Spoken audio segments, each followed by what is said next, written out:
Okay, let's get underway. Joe Holder versus Michael Brown. I'm Joe Holder, I'm 25, I'm from Croydon. My name's Michael Brown, I'm 31, I'm out of Charlton. I'm training out of Semtex and DFC Warriors. I'm training so hard at the moment, I've given up my life. This is what I want, this is what I'm here for. I fight out of the band dogs, we train hard, we spar hard, we do everything hard. That's how it should be in MMA. I love getting up for MMA, I do MMA every day.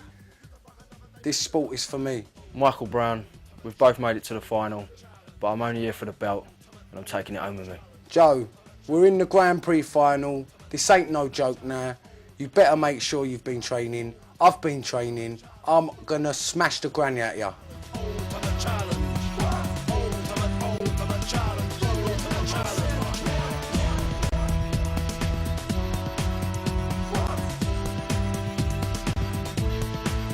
So here we go. Welcome to Ultimate Challenge Fighting for Heroes. I'm Rob Nutley. With me tonight, Pierre Goulet. Pierre, always a pleasure to have you on board.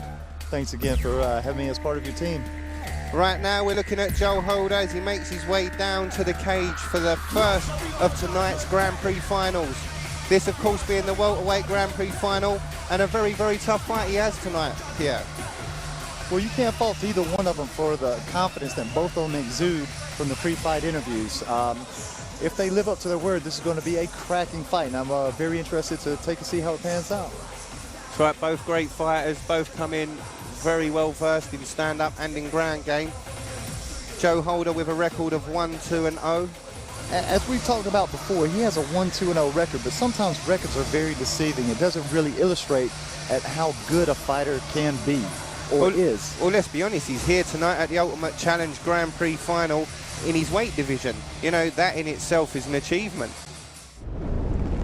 Now let us welcome his opponent. He is from Charlton, South London, Michael Brown. So here we go, Michael Brown now makes his way down to the cage.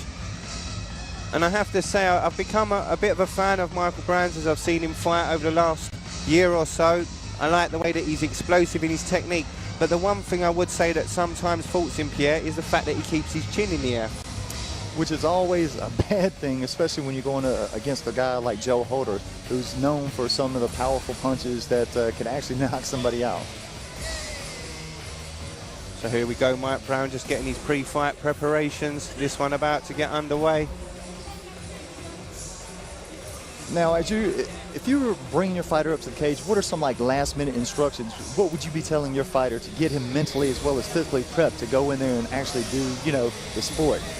To be honest with you, personally, I think I would have definitely had a game plan going in.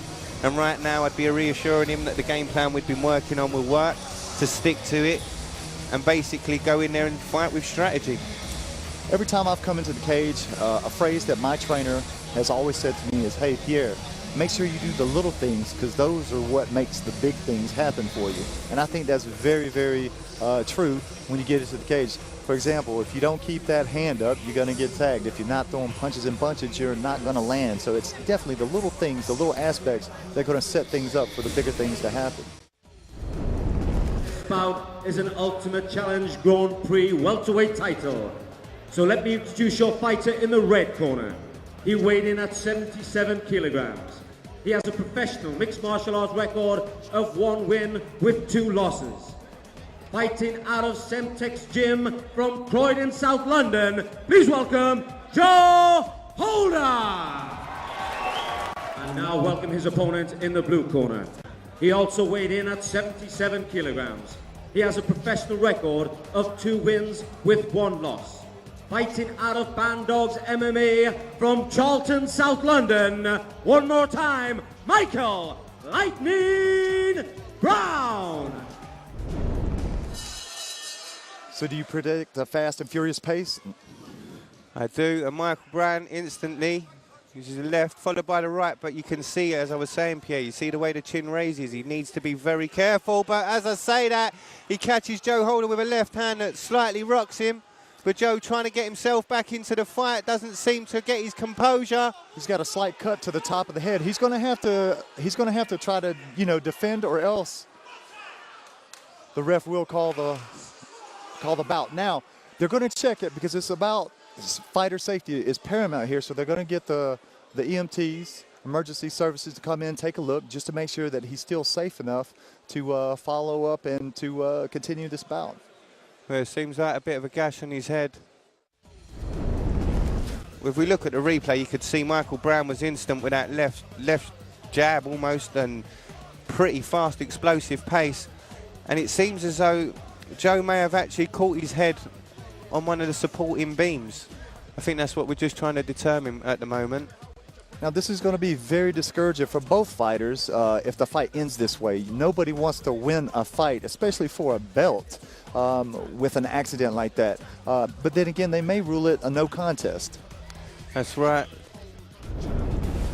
Ladies and gentlemen, after 27 seconds of the first round, we have an accidental injury due to the cage wall, which means this bout becomes a no contest. Now, you can hear the crowd booing, but based on what the judges saw, based on what the refs saw, they determined that it was from the actual cage.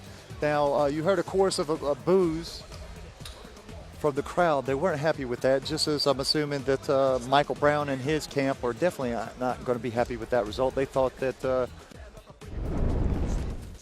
It's always the way with this sport that when you think you've got it all sorted out, the weirdest things can happen. And Michael, it looked like you rocked him before he went down there, before what happened.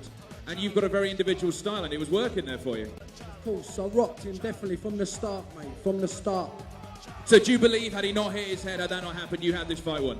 Listen, I had the fight anyway. End of. I was the belt holder. End of.